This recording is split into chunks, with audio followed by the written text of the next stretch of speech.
Cumprimento a igreja com a graça e a paz do Senhor Jesus. Amém. O irmão Juscelino comentou aqui que quando a gente está aqui na frente dá um nervosismo, né? Que aí some tudo da mente. Tomara que não suba, né? É brincadeira, né? Deus está à frente de tudo. Graças a Deus por isso. Bom, irmãos, eu convido os irmãos agora a se levantarem, ficarem em pé. E eu peço para que os irmãos abram suas Bíblias no Salmos 32. Abram suas Bíblias no Salmos 32. Nós vamos ler esse texto e depois vamos considerar essa passagem.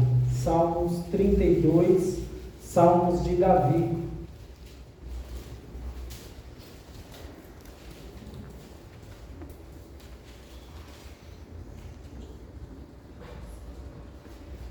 Amém? Todos acharam?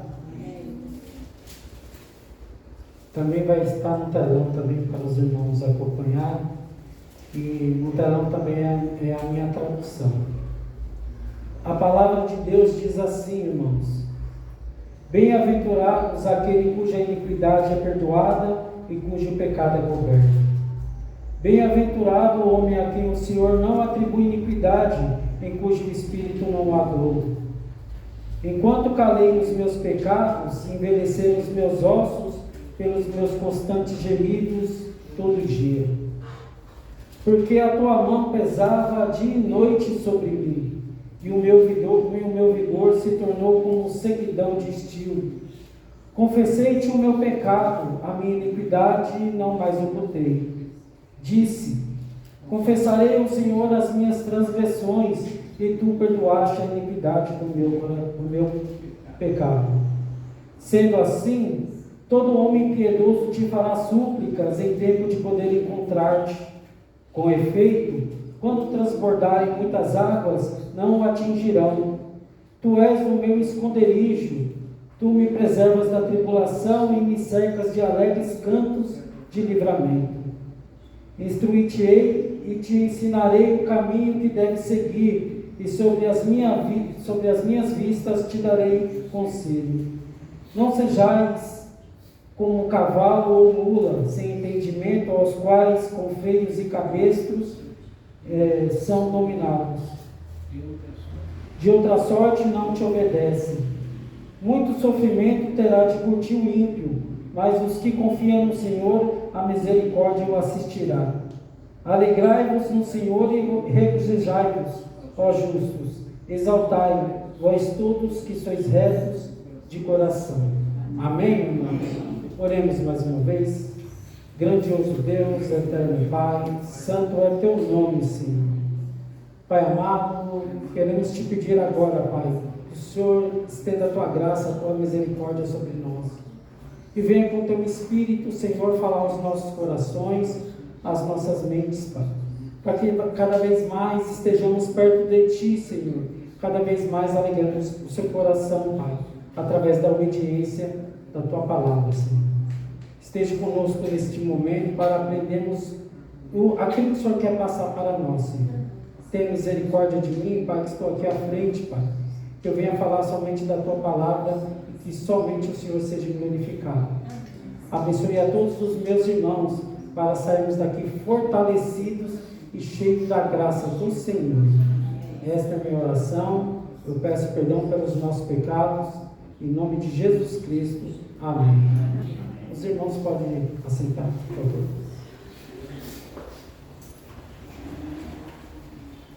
Irmãos, esse Salmos 32, ele tem como pano de fundo uma tragédia que aconteceu na vida de Davi, devido ao pecado. Em uma época onde os reis costumavam acompanhar os seus exércitos nas batalhas, Davi prefere ficar no conforto do seu palácio. Em uma tarde, Davi então levanta de seu leito e ele resolve passear pelo terraço do palácio, onde ele avista uma mulher nua tomando banho. Veio ao coração de Davi um desejo libidinoso, um desejo cobiçoso por aquela mulher. Bom, a Bíblia relata que aquela mulher era agradável aos olhos dos homens, que ela era muito bonita, muito formosa. Então Davi, ele dá mais um passo.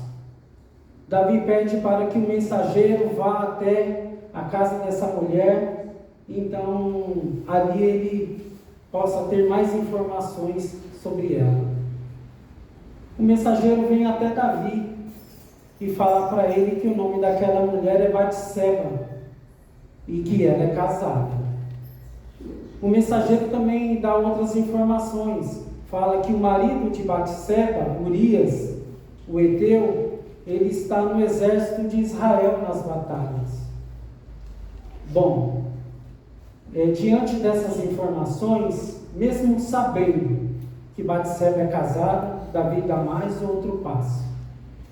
Davi então pede para que o mensageiro traga até o palácio Batseba, a esposa de Urias. E a Bíblia, irmãos, ela não nos informa de qual forma, que estratégias usou Davi então para se deitar com Batseba.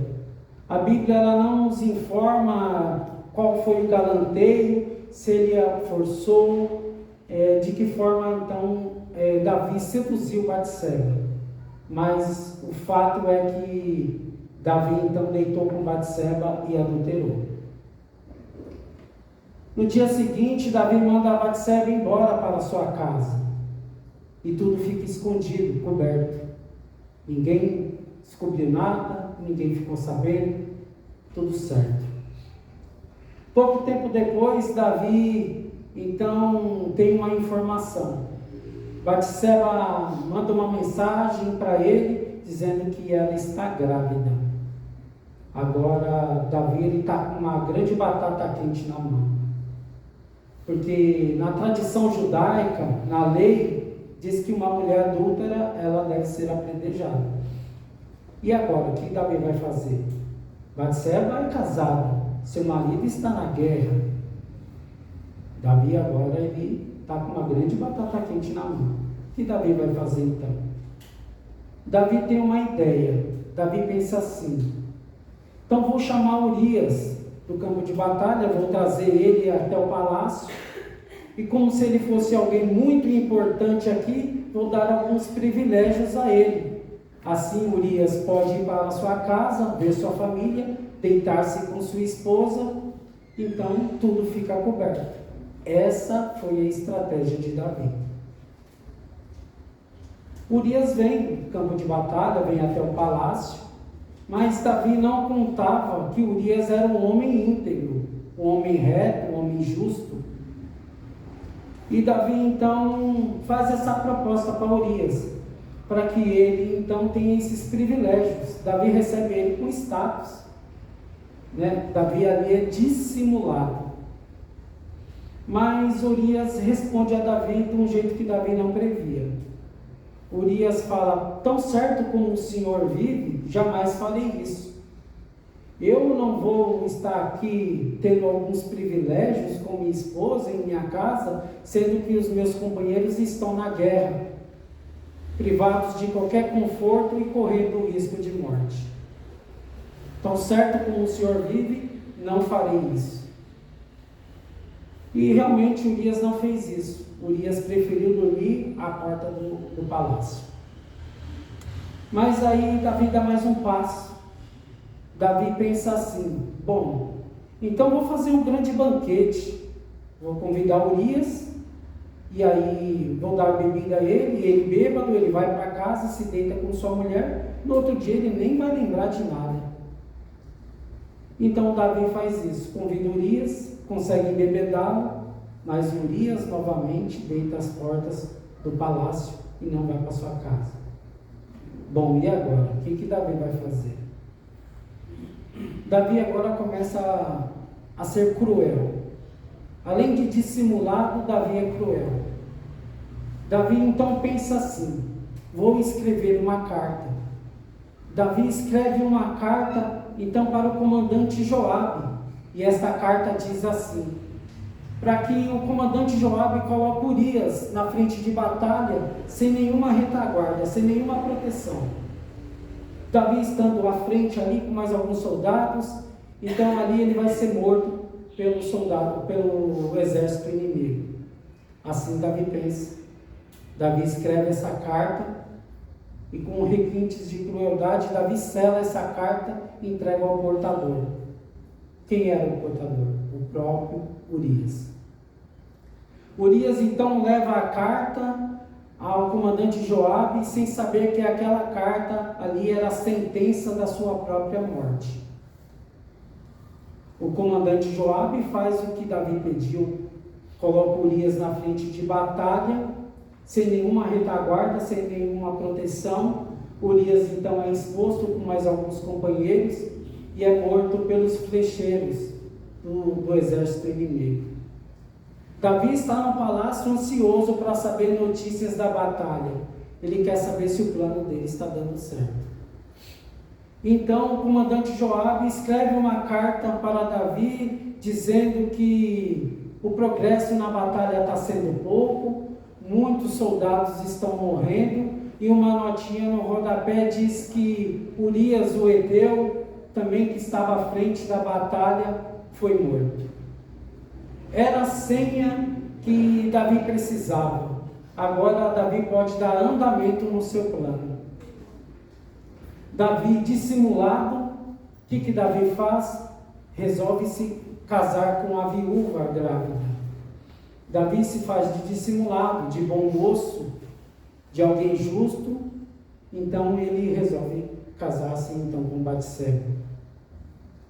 E aí para Davi está tudo bem, porque não há nenhum comentário no palácio, ninguém diz nada, porque naquela época era comum que os reis tivessem mais esposas. Então ficou tudo encoberto para Davi. Não tinha mais problema nenhum, tudo resolvido.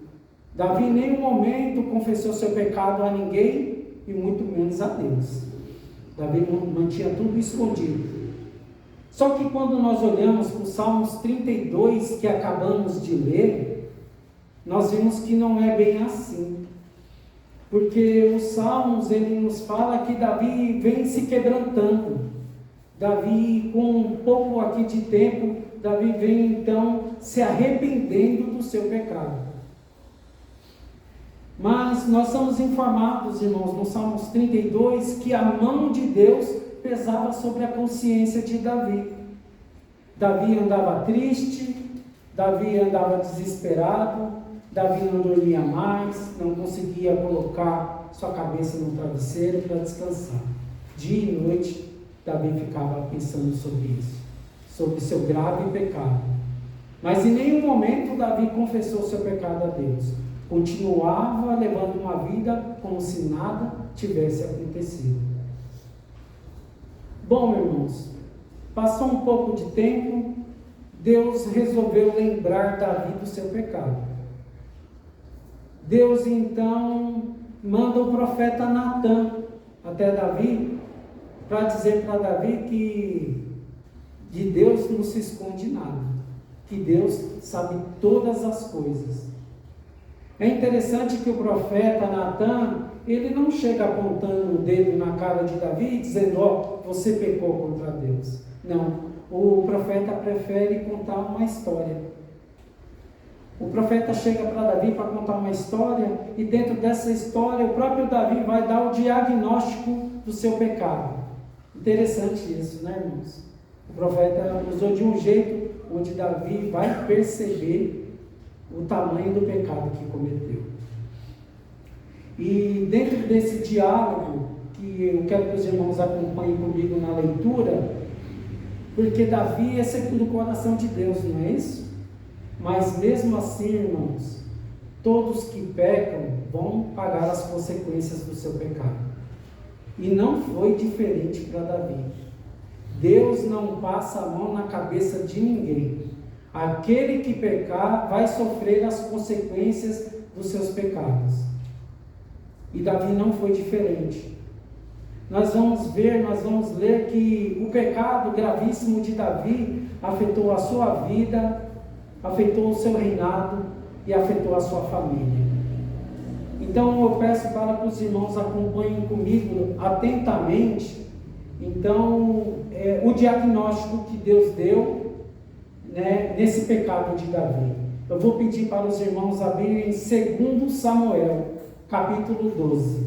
2 Samuel, capítulo 12, nós vamos ver então esse diálogo entre o profeta Natã e Davi, e ali Davi sofrendo as consequências do seu pecado.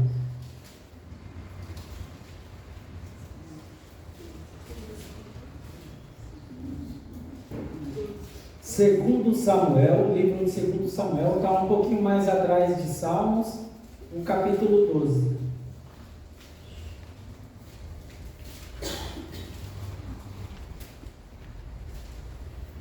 Amém, irmãos? A palavra de Deus diz assim: Natã repreende a Davi. O Senhor enviou Natã a Davi. Chegando Natã a Davi, disse-lhe: havia numa cidade 2 homens, um rico e outro pobre. Tinha o rico ovelhas e gados em grande número, mas o pobre não tinha coisa nenhuma, a não ser uma cordeirinha que comprara e criara, e que sua casa crescera, junto com seus filhos. Comia do seu bocado e do seu copo bebia, dormia nos seus braços e tinha como filha. Vindo o viajante ao homem rico, não quis este tomar as suas ovelhas do seu gado para dar de comer ao viajante que viera a ele. Mas tomou a cordeirinha do homem pobre e a preparou para o homem que havia chegado. Então o furor de Davi acendeu-se sobremaneira com aquele homem, e disse a Natã: tão certo como vive o Senhor, o homem que fez isso deve ser morto. E pela cordeirinha restituirá 4 vezes, porque fez tal coisa e porque não se compadeceu. Então disse Natã a Davi: tu és o homem. Assim diz o Senhor, Deus de Israel: eu te ungi rei em Israel e te livrei das mãos de Saul. Dei-te a casa do teu senhor e as mulheres do teu senhor em teus braços.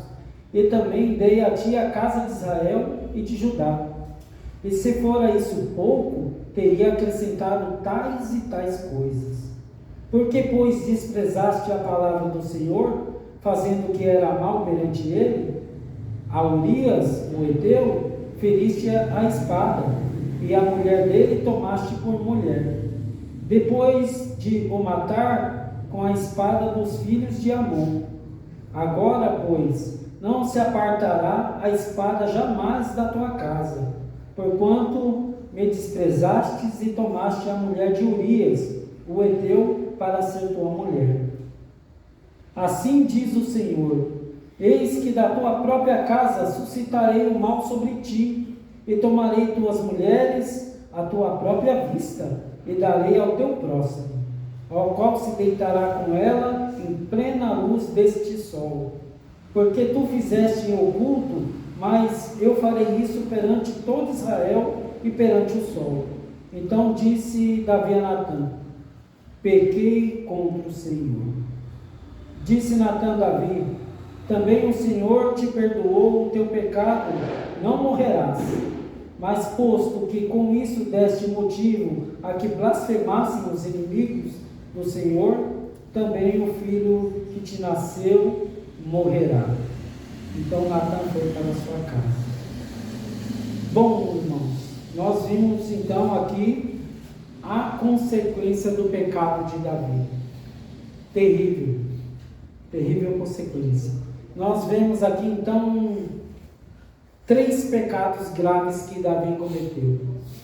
Davi cometeu o adultério, Davi cometeu o assassinato e Davi cometeu dissimulação. 3 pecados gravíssimos Davi cometeu. Mas somos informados aqui nesse Salmos 32, então, que Deus perdoou Davi. E Davi sentiu a alegria, a paz do perdão de Deus, porque Deus é rico em misericórdia. Deus é rico em misericórdia, e nós vemos aqui então a mão de Deus, a misericórdia de Deus sobre a vida de Davi, mesmo ele tendo feito um gravíssimo pecado contra o Senhor. E é isso que eu quero então aqui falar com os irmãos um pouco, considerar um pouco sobre então o ponto de vista aqui que Deus, nós sentimos paz quando Deus nos perdoa. Eu quero considerar com os irmãos então os Salmos 32. Aqui, irmãos, a paz depois do perdão. Quando olhamos o verso 1, diz assim: bem-aventurado aquele cuja iniquidade é perdoada e cujo pecado é coberto. A palavra bem-aventurados quer dizer bem felizes. Felizes são aqueles cujo pecado é perdoado. Irmãos, é maravilhoso saber que Deus, Ele nos perdoa, e quando nós sentimos o perdão de Deus, nós sentimos a paz que excede todo o entendimento. É uma paz que o mundo não conhece. O Senhor Jesus, no capítulo 5 de Mateus, ali no Sermão do Monte, o Senhor Jesus diz: bem-aventurado os humildes de coração. Bem-aventurado aqueles que têm fome e sede de justiça. Bem-aventurados os que choram, pois serão consolados. O perdão de Deus é a maior fonte de alegria que uma pessoa pode ter na sua vida. É uma paz, como que eu falei, excede qualquer entendimento humano. É uma alegria, um preenchimento em nosso coração. Mas da mesma forma, irmãos, o pecado ele é terrível. O pecado ele é pior do que a pobreza. O pecado ele é pior do que a doença, pior do que a solidão. Até mesmo o pecado é pior do que a morte. Você sabe por quê, irmãos, que o pecado ele é pior do que a morte? Porque todos esses males, eles podem se achegar até nós, mas eles não nos afastam da presença de Deus. Nós podemos ter tudo isso que eu acabei de falar, mas Deus não se afasta de nós. Agora o pecado sim. O pecado nos afasta de Deus. Não dá para coabitar Deus e o pecado. Existe um abismo infinito entre Deus e o pecado. Nós somos informados em Isaías, no atributo de Deus, a santidade é elevado ao 3º grau. Santo, santo, santo é o Senhor dos exércitos. E aonde habita a luz, não habita as trevas. Aonde há pecado, não há presença de Deus. E o nosso maior prazer, a nossa plena alegria é nós termos comunhão com Deus. Por isso, irmãos, devemos confessar os nossos pecados sinceramente de coração, um coração arrependido. Irmãos, quando nós vemos aqui também no verso 2, nós vemos assim, né, sobre a iniquidade. Diz assim o verso 2: bem-aventurado ao homem quem Deus não atribui a iniquidade e cujo o Espírito não há dolo. No verso 1 também, se os irmãos repararem, também fala da iniquidade. O que é a iniquidade? A iniquidade ela está associada a um ato de ser mau, injusto, perverso. Uma pessoa iníqua transgride as leis e normas morais, éticas, sem qualquer tipo de ressentimento ou escrúpulo. A iniquidade está normalmente associada com o cinismo e a falta de caráter. Mas mesmo assim, irmãos, com tudo isso, quando você pecou contra Deus, como nós vimos Davi, mas você se arrependeu sinceramente de coração, Deus perdoa o seu pecado. Quando nós olhamos aqui também na parte 1, aonde diz assim: bem-aventurado aqueles cujo pecado é coberto. Isso também quer dizer, irmãos, que nós remetemos lá no Antigo Testamento, quando os sacerdotes sacrificavam os animais, então para a expiação do pecado do povo. Eram mortos animais, um atrás do outro, e o altar então era coberto de sangue. Aquilo ali, aquele altar coberto de sangue, representava então o perdão do pecado do povo. Isso nos apontava para a cruz de Cristo, porque através do sacrifício do Senhor Jesus na cruz, o seu sangue derramado, ele cobriu os nossos pecados, nos purificou. Então, da mesma forma que era feita isso no Antigo Testamento, aquele altar coberto de sangue, aquela forma era provisória, porque aquilo não era feito com perfeição.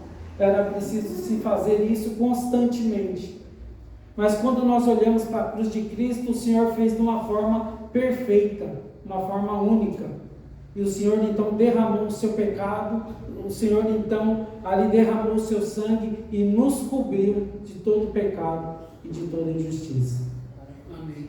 Foi necessário que Deus punisse o pecado em seu Filho, porque Deus precisava fazer justiça. Deus cumpriu o juízo em Jesus Cristo ali na cruz para o perdão dos nossos pecados. Então, quando Deus olha para nós, em vez de Deus ver nosso pecado, Deus vê cada um de nós cobertos pelo sangue do Senhor Jesus Cristo. Amém. Bem-aventurados aqueles que confessou Jesus Cristo como Senhor e Salvador de sua vida, porque para esse não há mais condenação. Irmãos, é preciso que a gente saiba também que o pecado, ele nos atingiu em todas as áreas, né? Quando Adão pecou e nós então herdamos o pecado de Adão, não há nenhuma área na nossa vida que é sã, afetou todas as nossas áreas. O pecado, nós pecamos no falar, nós pecamos no olhar, nós pecamos no pensar. E também nós pecamos através da nossa razão, da nossa emoção e da nossa vontade. Nem uma área, então, da nossa vida está sã. Nós somos pecadores, sim. Só que nós agora, irmãos, temos a graça de Deus sobre nossa vida. Nós temos o Espírito Santo de Deus, então, que nos convence do pecado. Ele nos mostra, ele aponta. E nós ali então nos corrigimos. Por isso, irmãos, nós não podemos atirar pedra em ninguém, porque nós estamos sob a graça de Deus. Certa vez um teólogo estava passeando então com o seu aluno, e eles se depararam com um homem ali bêbado, caído em uma vala. Aí o aluno pegou e falou assim: olha que situação esse homem está, bêbado, sujo. E aí o teólogo que estava ensinando este aluno falou para ele: assim estaria eu se não fosse a misericórdia de Deus, se não fosse a graça de Deus. Amém. Então, irmãos, nós não temos direito de atirar pedra em ninguém, e nem falar que nós, assim eu não ficarei, isso não acontecerá comigo, porque aquele que está de pé, cuidado para que não caia. O que nós temos que ter é misericórdia, porque todos nós carecemos da graça de Deus. Nós não podemos atirar pedra em ninguém. Então, bem-aventurado aqueles cujo Espírito Santo faz morada, porque o Espírito é que nos guarda, o Espírito é que nos protege, o Espírito é que nos convence. E graças a Deus nós estamos sobre o Espírito habita em nós. Estamos guardados e protegidos pelo Espírito. Também, irmãos, é interessante entendermos que nós tínhamos uma vida, né, onde a gente não poderia pagar pelos nossos pecados. Nós estávamos mortos nos nossos delitos e pecados. Mas Deus então nos deu vida através do sacrifício do seu Filho. Nós tínhamos uma dívida impagável, não é verdade? Antes de conhecermos a Cristo, a nossa dívida era impagável. Mas depois que conhecemos, confessamos a Cristo e seu sangue então nos cobriu, agora de dívida impagável, nós temos um crédito eterno. Glória a Deus por isso. Os irmãos já pensaram nisso? de uma dívida impagável, agora para um crédito eterno, porque quando Deus nos vê, Ele vê o sangue do seu Filho em nós. Graças a Deus por isso. Louvado seja Deus. Por isso, irmãos, todo dia nós temos que, quando levantarmos, quando acordarmos, agradecermos a Deus pela nossa salvação. Nós temos que colocar de joelho e falar: Senhor, obrigado pela salvação através do seu Filho Jesus. Nós não podemos, irmãos, nunca deixar que o sofrimento, as questões dos vales que nós passamos no dia a dia, no cotidiano, roube a nossa alegria, a alegria da salvação. Davi uma vez falou que para Deus devolver a alegria da salvação, porque os pecados dele, a tristeza desses pecados roubou a alegria da salvação. E nós não podemos deixar que as circunstâncias dessa vida nos roubem a alegria da salvação. Então nós temos que orar, agradecer a Deus todo dia, né? Bem-aventurado o pecado é coberto. Bem-aventurado é aquele cujo Senhor Jesus Cristo é o Senhor e Salvador da sua vida. Amém. E nós vemos aqui que Deus não atribui a iniquidade. É uma palavra forte, como nós lemos, né, irmão? Eu trouxe aqui um pouco sobre o que é a iniquidade, né? E a iniquidade é um pecado terrível, porque a pessoa, ela vive deliberadamente no pecado, ela vive fazendo o que é mal aos olhos do Senhor. E o Senhor, Ele tem compaixão de nós, e o Senhor nos perdoou. Basta nós, então, confessarmos o nosso pecado sinceramente de coração, com um arrependimento sincero de coração, e Deus, então, Ele nos perdoa. Por isso que nós, então, nos alegramos, porque nós sabemos que Jesus pagou o preço. É interessante que eu trouxe um texto para os irmãos aqui, que está em 2 Coríntios, que diz assim: aquele que não conheceu o pecado, ele fez pecado por nós, para que nele fomos feitos justiça de Deus. Então, aquele que não confessou o pecado, aquele que não conheceu o pecado, se fez pecado por nós, que foi o Senhor Jesus Cristo, para nos dar a vida eterna. Então, nós fomos conciliados com Deus. Deus não imputou a nós o nosso pecado, em si no seu Filho, para que hoje a gente pudesse ter a vida eterna. É maravilhoso, irmãos, também ler em Isaías 53, um verso muito conhecido pelos irmãos, que diz assim: mas ele foi transpassado pelas nossas transgressões e moído pelas nossas iniquidades. E o castigo que nos traz paz estava sobre ele, pelas suas pisaduras fomos sarados. Glória a Deus por isso, irmãos. Bem-aventurado aquele que confessa Jesus Cristo como Senhor e Salvador de sua vida. Irmãos, no verso 8, é interessante vermos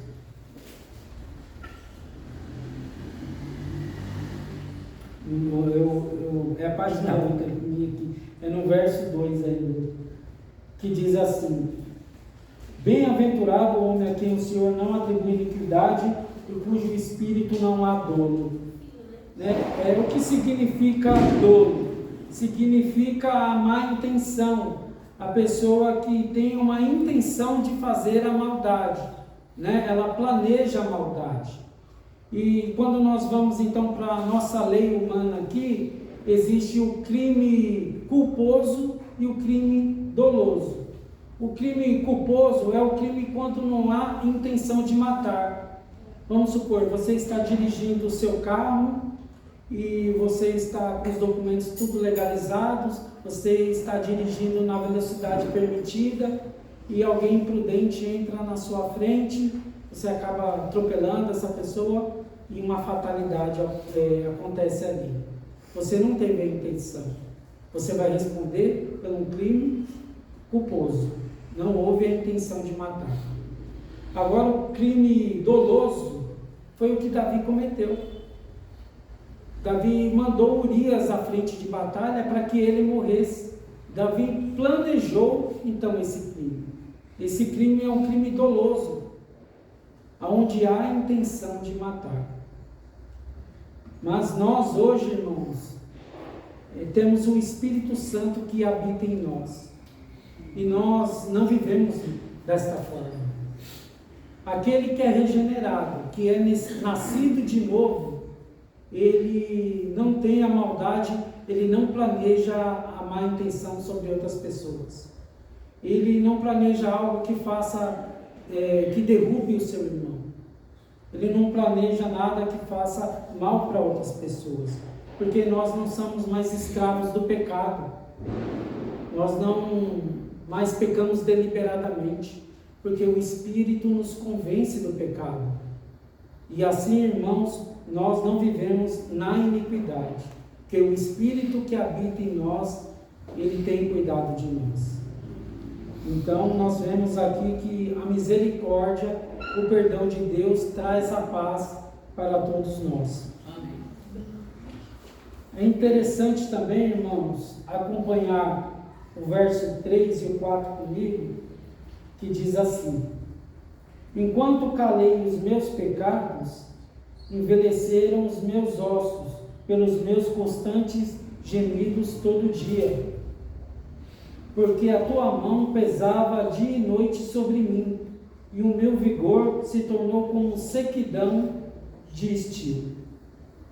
É interessante aqui, irmãos, que Davi começa a tratar o que o pecado não confesso estava fazendo, tanto na questão espiritual e física.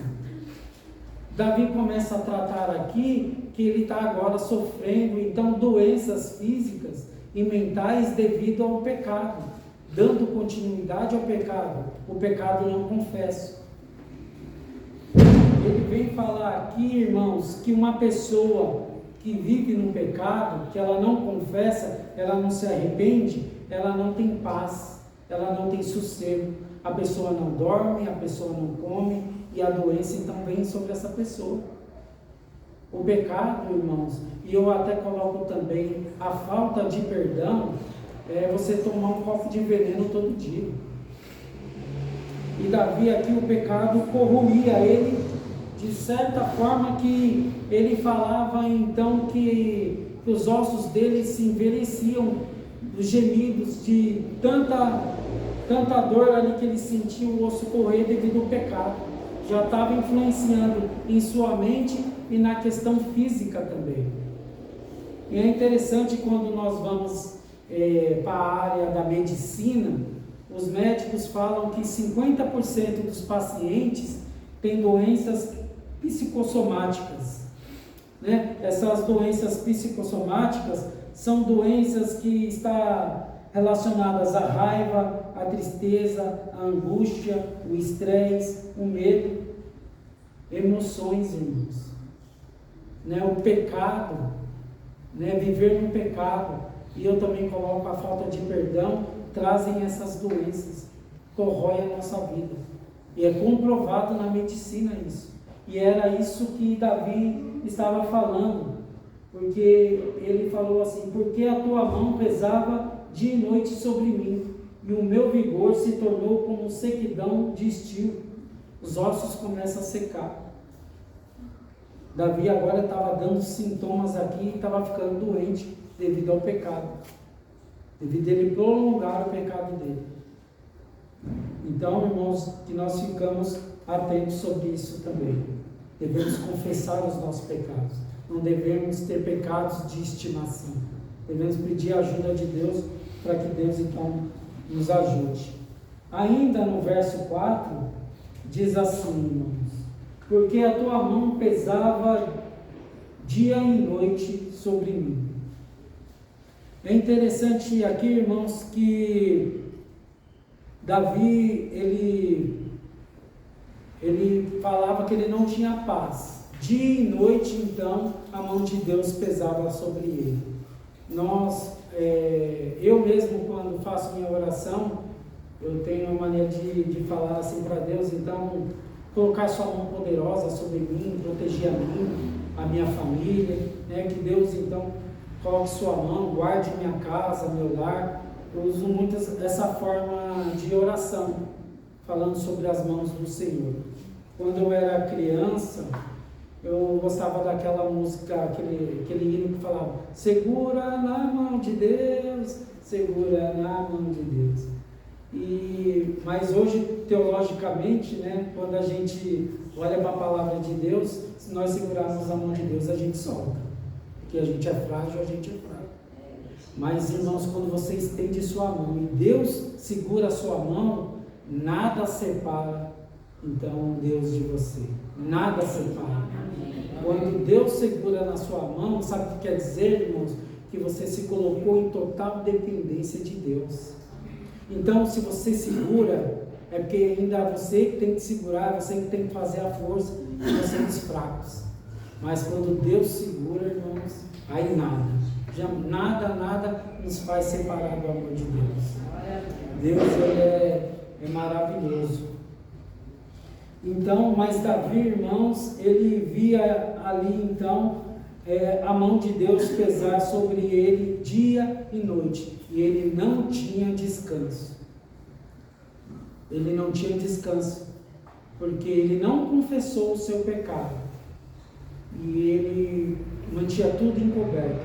E nós sabemos que quem é filho de Deus, quem tem o Espírito Santo do Senhor, onde há pecado não há paz. A pessoa não vive em paz. Nós sabemos disso.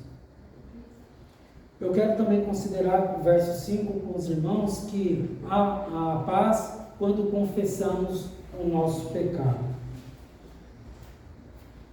Diz assim: confessei-te o meu pecado, e as minhas iniquidades não mais ocultei. Disse: confessarei ao Senhor as minhas transgressões, e tu perdoaste a iniquidade do meu pecado. Irmãos, é bom lembrar que Davi, ele não confessou tão rápido assim o pecado dele, não foi? Ele prolongou um pouco. Na verdade, Davi, ele veio confessar o pecado dele quando o profeta o provocou. Quando o profeta contou aquela história, ele caiu igual um patinho, né? Aí ele já deu aquela sentença dele de rei, né? O homem deve morrer, mas aí o pecado do homem é você. E aí o que Davi falou? Pequei contra o Senhor. Aí ele viu o pecado que ele cometeu. Aí ele viu, irmãos, que ele tinha que se arrepender, porque Deus foi lá lembrar ele do pecado dele. Mas ele já vinha num processo de arrependimento, e faltava isso. Mas ele estava sendo dissimulado. Perante as pessoas, ele aparentava que não tinha acontecido nada. E ele continuava daquele jeito. Então, irmãos, é bom nós lembrarmos a nossa memória e trabalhar a nossa memória, porque nós criamos barreiras para justificar o nosso pecado. Nós somos tão falhos que nós queremos arrumar alguma desculpa. E a gente não pode fazer isso. A gente tem que confessar o nosso pecado tão antes e não criar nenhuma barreira na nossa mente, na nossa consciência, que venha proteger os pecados. A gente começa a justificar o erro e daqui a pouco a gente guarda um pecado de estimação. É interessante que Davi, em nenhum momento ele acusou Batseba de estar tomando banho nua, com a porta aberta ou a janela. Alguns dizem que ela estava no riacho.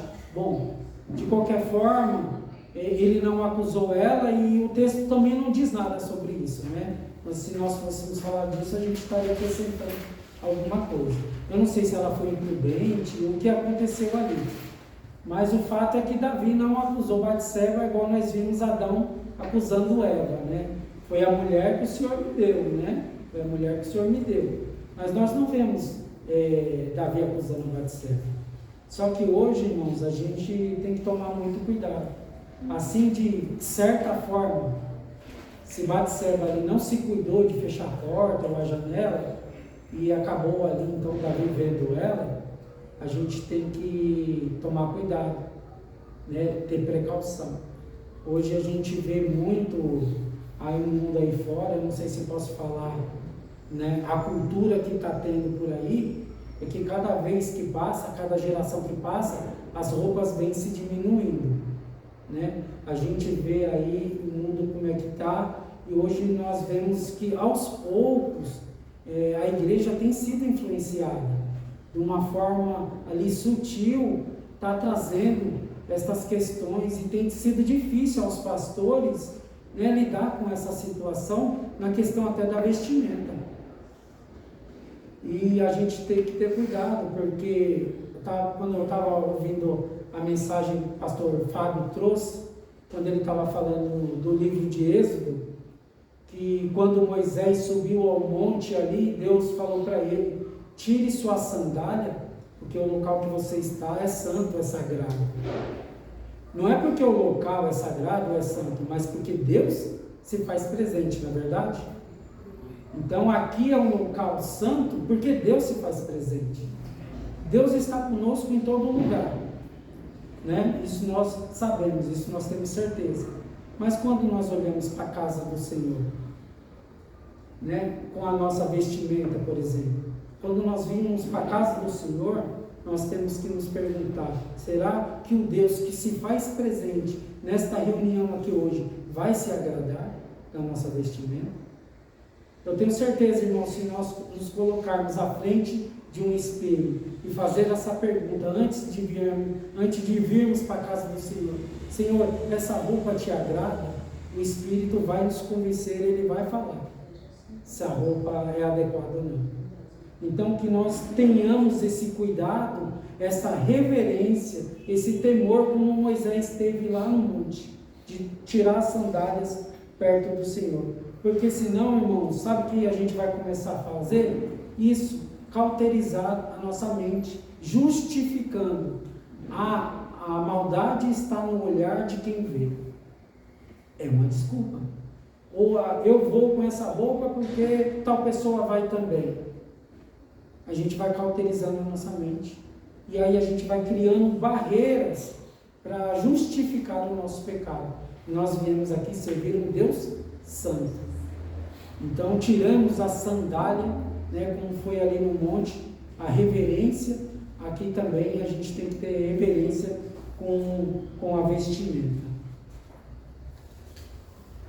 Também, irmãos, eu quero considerar com os irmãos o verso 6. O perdão de Deus nos ajuda na tempestade. Diz assim: sendo assim, todo homem piedoso te fará súplicas em todo o tempo de poder encontrar-te. Com efeito, quando transbordarem muitas águas, não o atingirão. É interessante, irmãos, que quando nós confessamos o pecado a Deus, como nós já falamos, isso nos ajuda a passar também por tempestades. Porque as tempestades que acontecem da vida, nós enfrentamos, porque nós sabemos que Deus está conosco.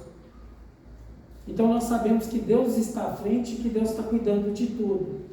Agora, a tempestade que o pecado traz, irmãos, aí esse é complicado. Porque cada vez que a gente não confessa, cada vez mais que nós não nos aquebrantamos, não nos colocamos de joelho perante ao Senhor, cada vez que a gente prolonga esse pecado, a gente dá brecha para o inimigo trabalhar mais na nossa vida. Aí o inimigo vai nos matando na unha, porque a gente deu brecha, porque a gente deu continuidade. A gente não confessou a Deus o nosso pecado. Mas também de outra forma, irmãos, quando nós pedimos perdão para Deus, e aí a gente se aproxima do Senhor, e aí a gente sabe que Ele vai estar cuidando de tudo que a gente passa, de toda tribulação que a gente venha passar, o crente aguenta, o crente passa. Aí a gente passa cada vez mais, então, está com o Senhor. O verso 7 diz assim, irmãos: tu és o meu esconderijo. O crente perdoado, o crente que está na presença de Deus, ele tem Deus como seu esconderijo, porque nós sabemos que Deus está guardando a gente. Então, por isso a importância, irmãos, de confessarmos o nosso pecado, porque uma consciência limpa, ela traz paz. E quando a gente está em paz, a gente sente a presença de Deus. Quando nós confessamos, a mão de Deus é o nosso refúgio, é a nossa fortaleza. Aí, de vez de nos afastarmos de Deus, nós trazemos Deus para a nossa presença. Porque aí nós estamos não longe dele, mas perto dele. Quero considerar também com os irmãos o verso 8 e 9, que agora é Deus, então, falando com Davi. Nós vimos Davi falando com Deus. Agora nós vamos ver Deus falando com Davi. Diz assim: instruir-te-ei-te e ensinarei o caminho que deveis seguir, e sobre as minhas vistas te darei conselho. Não sejais como um cavalo ou mula sem entendimento, aos quais com freios e cabestros são dominados. De outra sorte, não te obedecem. Aqui é interessante, irmãos, que um crente perdoado é um crente que se põe abaixo da autoridade de Deus. O crente que confessa o seu pecado é um crente que se põe abaixo da autoridade da Bíblia, que é a palavra de Deus. Então, aquele que confessa o Senhor, que então tem comunhão com o Senhor, ele ouve a voz de Deus. E como nós ouvimos a voz de Deus? Através da sua palavra. Por isso, irmãos, nós temos que estar com a Bíblia o tempo todo do nosso lado. Né? O crente e a Bíblia, eles têm que andar juntos o tempo todo. Tem um evangelista americano chamado Moody. Ele disse uma frase. Ele disse assim: a Bíblia te afastará do pecado, ou o pecado te afastará da Bíblia. Então, irmãos, quanto mais perto nós estivermos da palavra de Deus, mais longe do pecado nós vamos estar. Por isso que o Senhor aqui, então, diz para nós, né, não sejamos como um cavalo ou uma mula sem entendimento, porque nós temos que obedecer à palavra de Deus. Nós não podemos olhar com uma visão, então, embaçada, porque a Bíblia nos traz uma visão nítida de como que o Deus quer que nós agimos na nossa vida. E assim essa comunhão cada vez mais fica forte, a nossa comunhão com o Senhor. E para terminar então esta mensagem, eu quero ler o verso 11 com os irmãos. Lendo o verso 11 com os irmãos, nós terminaremos essa mensagem, e o verso diz assim: alegrai-vos no Senhor e regozijai-vos, ó justo, exaltai, vós todos que sois retos de coração. Amém, irmãos? Que Deus abençoe a vida de vocês, abençoe a cada família, que Deus proteja vocês, né? Tome cuidado no dia de hoje, né? Na sua casa, com os seus familiares. Hoje é um dia, né, que as pessoas aí estão com o ânimo um pouco mais exaltados, então que os irmãos tenham cuidado.